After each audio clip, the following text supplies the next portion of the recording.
예, 하나님 말씀, 에베소서 4장 1절부터 6절까지 보시도록 하겠습니다.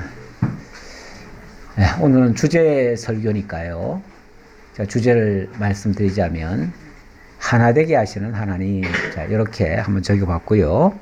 4장 1절로 3절에서는 성령이 하나 되게 하신 것을 힘써 지키라. 일단은 성령께서 하나 되게 하신다. 그러니 그것을 깨달은 너희들은 그것을 힘써 지켜라. 그 하나 된 것을 힘써 지켜라. 하나가 다시 둘로 셋으로 쪼개지는 것을 막으라. 뭐 그런 의미일 수도 있죠.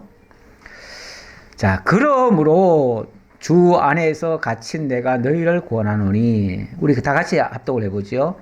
너희가 부르심을 받은 일에 합당하게 행하여 모든 겸손과 온유로 하고 오래 참음으로 사랑 가운데서 서로 용납하고 평안에 매는 줄로 성령이 하나 되게 하신 것을 힘써 지키라. 그러므로로 시작했죠. 그러므로라는 말은 원래 뭔가를 얘기하고 거기에 대한 결론 같은 이야기를 할 때 그러므로 얘기를 하지요. 우리 어법하고 저 서양 쪽에 있는 사람들의 그 어법이 조금 달라요. 우리는 뭘 얘기할 때 이렇고 이러니까 이래서 이렇다라고, 이렇다가 마지막 결론에 가서 얘기를 하는데, 서양 쪽 사람들은요, 먼저 결론부터 쫙 얘기를 해버려요. 그냥 딱 얘기해놓고 왜 이렇게 되냐 하면 하고서 쭉 설명을 해가요. 그러니까 어찌 보면 결론이 먼저 앞에 오는 경우가 많아요. 특히 사도 바울의 글 속에 보면 제일 먼저 결론부터 딱 던져놓고 시작하는 경우가 많아요. 그래서 그 첫머리가 제일 중요해요. 이 에베소 첫머리에 딱 들어가면은 하나님을 찬송하리로다 하면서, 그러면서 찬송한다는 걸 먼저 전제해놓고 그 다음에 왜 찬송해야 되냐 하면 하고서 우리를 영원전부터 택정하시고 우리를 위해서 그리스도를 준비하시고 하나님이 이렇게 우리를 구속해 주시고 이렇게 하니까 우리가 찬송하지 않을 수가 없다. 그래 놓고 그 과정 이야기를 쭉 하는 거예요. 그러니까 먼저 결론부터 먼저 얘기했다. 이렇게 보여지고요. 이 4장에서만 해도, 한 장에서만 해도 4장이 그러므로 이렇게 출발하잖아요. 그러니까 먼저 결론으로 먼저 쫙 얘기를 하는데, 그래서 제가 오늘 오전에 사실은 이 순서대로 말하면은 4장 1절로부터 먼저 이걸 하고 그 다음에 7절로부터 이렇게 쭉 나가야 될 것 같은데, 우선 본론을 빨리 설명하려고 일단은 본론을 먼저 얘기해 놓고 다시 이제 첫머리로 돌아온 거예요. 첫머리가 어떻게 보면 우리식으로는 이게 결론이에요. 그래서 얘기했다는 걸 말씀드리고요. 자, 그러므로 이제 우리는 어떻게 할 것인가 이 말이죠. 주 안에서 갇힌 내가 너희를 구원하노니 너희에게 이걸 부탁하겠다. 이걸 부탁하겠다. 사도 바울은 지금 복음을 전하다가 옥에 갇혀 있습니다. 갇혀 있으면서 밖에 있는 자들을 향해서 하는 말이에요. 너희가 부르심을 받은 일에 합당하게 행하여 모든 겸손과 온유로 하고 오래 참음으로 사랑 가운데서 서로 용납하고 평안에 매는 줄로 성령이 하나 되게 하신 것을 힘써 지키라. 말하고 싶은 거는 성령이 하나 되게 하신 것을 힘써 지키라. 요거 하고 싶은 말이에요. 요걸 하고 싶은데 성령이 하나 되게 하신 것을 힘써 지키려면 어떻게 해야 되냐면 하나님이 우리를 부르신 목적을 분명히 알아야 돼요. 그 목적을 향해서 우리가 합당하게 거기에 맞춰서 해야 돼요. 맞춰서 해야 되는데 하나님이 우리를 부르셔가지고 그 목적하는 바대로 이끌고 가시는 방식이 뭐냐면 모든 겸손과 온유와 오래 참음으로 사랑 가운데서 서로 용납하면서 하는 것이다. 핵심은 사랑이에요. 사랑인데 그 사랑하는 방식이 뭐냐면 겸손하고 온유하며 오래 참고 그리고 모든 것을 다 용납하는 이런 상황. 이걸 사랑 가운데서 한다 이렇게 얘기할 수 있어요. 그 사랑이라고 하는 게 뭐냐? 구체적으로 사랑이 뭡니까? 라고 하면 겸손한 거예요. 그리고 온유하게, 말도 온유하게 좀 얘기를 하고, 그리고 정말 어떨 때는 듣기 싫은 소리도 들어야 되고, 또 힘든 일을 많이 겪을 텐데, 그럴 때 오래 참고, 어떤 경우에도 참고. 그래서 사랑은 왜 시작할 때 그런 말 하죠. 사랑장에 보면 사랑은 뭐부터 시작해요? 오래 참고 이렇게 나오죠. 그리고 마지막 끝에 가면 견디느니라 이렇게 나와요. 오래 참고 끝까지 어떤 상황에서도 견뎌내는 것. 그게 사랑의 어찌 보면 절정 같은 건데, 그 과정에 보면 겸손하고 온유하고 모든 것을 다 포용하고 용납하고 이런 것들이 다 들어있는 거예요. 들어있는데, 자, 이렇게 어찌 보면 각각의 것으로 일을 하는데, 이게 뭐 아무 때나 어떤 경우에도 다 그렇게 하는 건가? 사실은 그럴 수도 없지요. 경우에 따라서는 잘못된 것도 있을 수 있는데 그런 것조차 우리가 다 품어낼 수는 없잖아요. 그러니까 여기 그 다음 말이 어떻게 되어 있냐면, 평안에 매는 줄로 성령이 하나 되게 하신 것을 힘써 지키라 이렇게 얘기했는데, 평안에 매는 줄, 평안에 매는 줄. 자, 뭔가가 막 여러 가지가 있습니다. 여러 가지가 있는데 이것을 다 제각각 아닙니까? 제각각을 하나로 이렇게 묶어주라 그 말이에요. 뭘로 묶습니까? 평안의 띠로 묶어줘라 이렇게 얘기를 해요. 이 평안의 띠가 뭔가 라고 제가 또 찾아봤더니, 6장에 보니까 또 이런 말씀이 있어요. 6장에 하나님의 그 전신갑주 이야기가 나오죠. 전신갑주 이야기 하면서 14절에 보니까 이 전신갑주라고 하는 게 뭐 머리부터 시작해서 저 발끝까지 우리를 다 지켜주고 보호하는 그런 옷이 전신갑주예요. 근데 그 전신갑주가 있더라도 이것이 제각각이면은요 힘이 없어요. 근데 이거를 하나로 딱 붙들어 매주면은 힘이 있어요. 그 붙들어 매주는 게 뭐냐면, 그런즉 서서 진리로 너희 허리띠를 띠고 의의 호신경을 붙이고 평안의 복음이 준비한 것으로 신을 신고 모든 것 위에 믿음의 방패를 가지고, 이렇게 쭉 얘기가 이어지는데요. 한마디로 말하면 진리의 허리띠다 이렇게 얘기를 해요. 진리. 진리가 뭐죠? 일단 하나님의 말씀이죠. 우리 하나님은 진리니이다. 하나님의 말씀은 진리니이다. 이렇게도 얘기를 하는데, 결국은 모든 것이 하나님의 말씀의 바운다리 안에서 이루어져 가야 된다. 이렇게 볼 수 있다 그 말이죠. 우리가 힘을 합쳐야 됩니다. 하나가 되어야 됩니다. 하지만 진리 밖에서 하나 되면 안 되죠. 그렇죠? 세상 운동으로 하나 되면 안 되죠. 세상 뭔가를 이뤄내기 위한 힘을 뭉치자고 하면 안 된다 그 말이죠. 하나님의 말씀 안에서 하나 되는 운동, 그게 정말 말씀 운동이에요. 우리가 왜 흔히 말씀 운동 그랬죠? 계속 말씀 운동 얘기했잖아요. 말씀 운동을 우리가 영어로 뭐라고 표기를 했냐면 로고스 무브먼트라고 그랬어요. 근데 이 무브먼트라는 단어가 이 사회 운동이더라고요. 사회 운동이라는 의미는요, 사람들이 힘을 모아가지고 뭔가 으쌰으쌰 하는 게 운동이에요. 그래서 우리가 원래 생각했던 이거는 말씀 운동은요, 말씀이 역사하시게 하는 거잖아요. 그렇죠? 말씀의 능력은 로고스 에너기아라고 해야 말이 맞아요.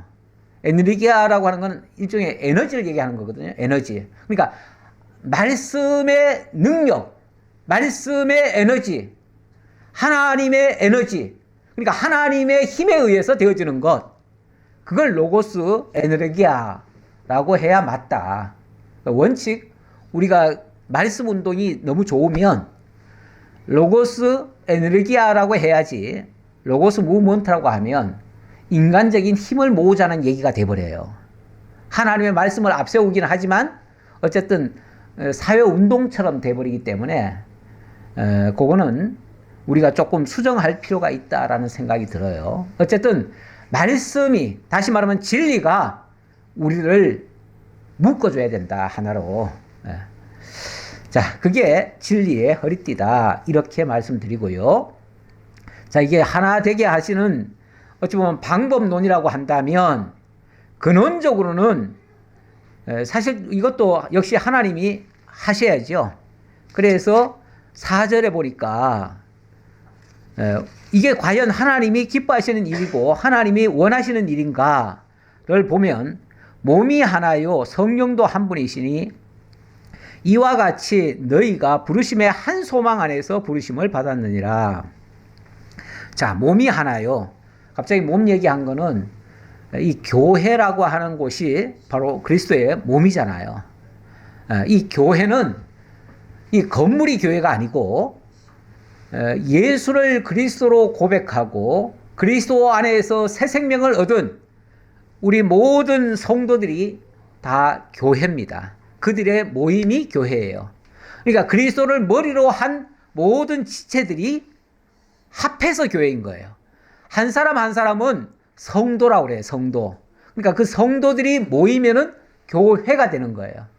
그 교회가 어느 특정한 지역에 모여가지고 예배를 드리면 거기를 교회당이라고 그래요. 교회가 모이는 장소, 그 말이죠. 사실 이 성리로교회는 교회가 아니고 교회당이에요. 교회는 우리 여러분들 전체가 교회입니다. 우리가 한 머리에 붙어 있는 한 지체들입니다. 이 지체가 한 몸임을 생각한다면 당연히 우리가 하나가 될 수가 있지요. 근데 우리가 다 개별적이고 남남이다 생각하면 하나 되기가 쉽질 않아요. 왜냐하면 우리의 목표가 다 달라요. 뜻이 달라요. 나아가는 방향이 다 달라요. 그러면 하나가 안 되죠. 그런데 우리가 머리 대신 그리스도의 통치를 받고, 나도 그리스도의 통치를 받고 너도 그리스도의 통치를 받으면 우리 모두가 다 그리스도의 지체로서 함께 그리스도, 왕 대신 그리스도의 통치를 받게 되니까 거기서 하나가 되어진다, 그 말이죠. 그렇게 하나로 묶어주신 분이 성령이에요. 근데 그 성령은 한 분이셔요. 이와 같이 너희가 부르심의 한 소망 안에서, 한 목표를 향해서 우리로 하여금 그쪽으로 달려가도록 부르셨다. 그리 함께 가자고 우리를 부르신 것이다, 그 말이죠.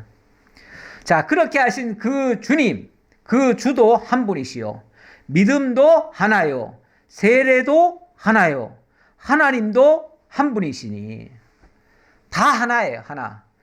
물론 우리가 뭐 흔히 성부 하나님, 성자 하나님, 성령 하나님, 마치 세 분처럼 또 혹시 생각하실는지 모르지만 그 세 분도 결국은 한 분이셔요. 참 이거는 신비에 속한 거라 우리가 쉽게 설명하기가 쉽지 않지만, 그래서 우리가 이분을 가리켜서 뭐라고 그러냐면 삼위일체, 그렇게 얘기를 해요. 위는 셋으로 계신데, 존재하신데 실제로는 한 분이시다, 그 말이죠. 그 삼위일체 하나님 한 분이셔요. 한 분이시기 때문에 생각이 나뉠 리가 없어요. 성부 하나님의 생각과 성자 하나님의 생각과 성령 하나님의 생각이 다르지 않아요. 똑같아요.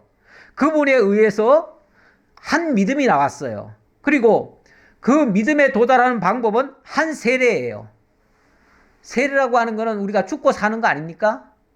우리가 그리스도 예수 안에서 옛사람은 죽고 새사람으로 거듭나서 하나님께 속한 자가 되고 그 그리스도의 몸이 되어지는 거예요. 이렇게 하시는 하나님, 그분이 지금 만유의 아버지셔요. 만유, 온 세상 삼라만상 모든 것 위에 계신 분이셔요. 그리고 그분이 만유를 통일하시고 만유 가운데 계시다, 이렇게 얘기를 해요.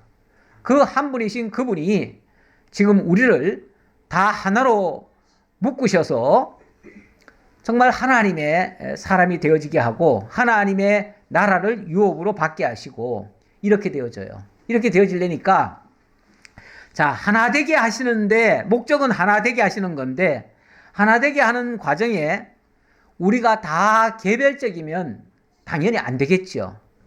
근데 어떻게 하면은 개별적이 될 수도 있고 어떻게 하면은 하나가 될 수도 있습니다. 어떻게 해야 하나가 될 것인가? 아까 세례도 하나요 그랬는데 그리고 믿음도 하나요 그랬는데 우리가 쉽게 말하면 세례라고 하는 건 죽고 사는 건데 나는 죽어지고 내 속에 그리스도로 다시 살아야 새롭게 되어진 새로운 피조물이 되어집니다. 결국은 우리가 나 중심으로 우리 중심으로 하나가 되면 안 되고요. 그리스도 중심으로 하나가 돼야 되거든요. 그러려면 각자는 그리스도 안에서 사실은 죽어져야 돼요. 참 죽어진다는 표현이 듣기에 따라서 우리 예수 믿고 다 죽어야 되겠네? 혹시 이렇게 생각할까 봐 그런데 우리 육체의 소욕도 죽어야 되고요. 옛사람적인 그런 사고도 다 죽어야 됩니다. 그거 살아있는 채 옛사람은 조금도 안 변하고 그대로 가지고 하나님 나라까지 갈 수가 없어요. 하나님 나라에 들어가려면 옛사람은 죽여야 됩니다. 죽여야 돼요.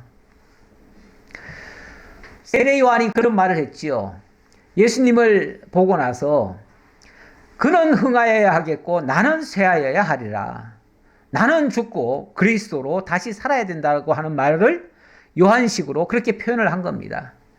그래서 사도 요한은 육신적으로도 기꺼이 죽기를 피하지 않았고요. 그리고 그리스도로 다시 살기를 힘썼어요. 예. 오늘 우리도 이제 나오는 말씀 드리고 마치겠습니다. 나오는 말씀 여기 주보에는 제가 안 적어놨는데 이제 우리는 하나입니다. 이 말씀을 드리고 싶어요. 예, 4장 23절 조금 더 읽어보겠습니다. 4장 23절. 예, 오늘 말씀의 총 결론을 이렇게 내보겠습니다. 23절부터 볼까요? 오직 너희의 심령이 새롭게 되어 하나님을 따라 의와 진리의 거룩함으로 지으심을 받은 새 사람을 입으라. 예, 우리가 새 사람을 입어야 된다는 겁니다. 예. 그런즉 거짓을 버리고 각각 그 이웃과 더불어 참된 것을 말하라. 이는 우리가 서로 지체가 됨이라. 지체가 됨이라 하는 말은 우리가 한 몸이 되었다. 이제 우리는 하나가 되었다. 그 말이죠. 하나가 되었고 한 몸이 되었기 때문에 이제는 서로 지체를 각각 남남 이렇게 생각해서는 안 된다. 그 말이죠. 이제 우리는 함께 유업을 이을 하나님의 자녀들이고 또 이제는 그리스도의 한 몸에 참여한 각각의 지체들입니다. 지체는 제 신체 중에서도 일부는 제가 마음에 안 드는 신체가 있어요. 그렇다고 그거 빼버립니까? 요즘 이를 좀 뺐더니 불편하기가 말도 못합니다. 제가 제일 어찌 보면 미워하는 부위가 그 부분일 수 있어요. 근데 그거 빼면 더 힘들어요. 나머지 지체가 그거 빼가지고 후련한 게 아닙니다. 그거 빼서 나머지가 훨씬 더 불편해요. 그럼 어떻게 해야 돼요? 그거 빨리 채워줘야지요. 부족한 부분을 채워줘야 돼요. 약한 부분을 든든하게 만들어줘야 돼요. 그래야 내가 편해요. 그러니까 남을 위해서가 아니라 나를 위해서라도 지체를 위해줘야 돼요. 그렇죠? 네. 손가락이 아프면 아유 또 그러네 그러지 말고 내가 그냥 감싸주는 거죠. 그게 나를 위하는 거예요. 안 그러면 내가 괴로워요. 내가 힘들어요. 네. 이게 지체의식입니다. 어찌 보면 우리의 각각의 지체들은요, 다 보잘것 없어 보여도 사실은 없어서는 안 될 지체들입니다. 정말 보잘것 없는 그 지체가요, 그가 없으면 나도 죽을 수밖에 없는 어찌 보면 생명으로 연결된 자들이에요. 그렇죠? 우리 지체가 다 그렇습니다. 우리 함께 생명으로 연결되어 있어요. 그래서 자 이제 이렇게 생각하셔야 됩니다. 이제 나의 옛사람은 그리스도 예수 안에서 죽었다. 그리고 이제 나는 새로운 피조물로 거듭났다. 이제 내 앞에 있는 지체들은 나와 함께 다시 살아난 새로운 피조물이다. 함께 유업을 이을 자들이다. 나만 있고 저 사람은 그냥 버려지는 자가 아니에요. 함께 이어갈 자들이에요. 그러니까 조금 부족하면 서로 붙들어 줘야 되고, 조금 잘한 부분이 있으면 서로 축하해 줘야 되고, 네가 잘 될 때 나도 잘 되고, 너가 죽으면 나도 죽는다. 이런 생각으로 서로를 위하고 끝까지 사랑해 주시기 바랍니다. 그렇게 하는 과정에 오래 참음이 필요할지 모르겠습니다. 때로는 관용이 필요할 것이고, 때로는 서로 용납함이 필요할 것입니다.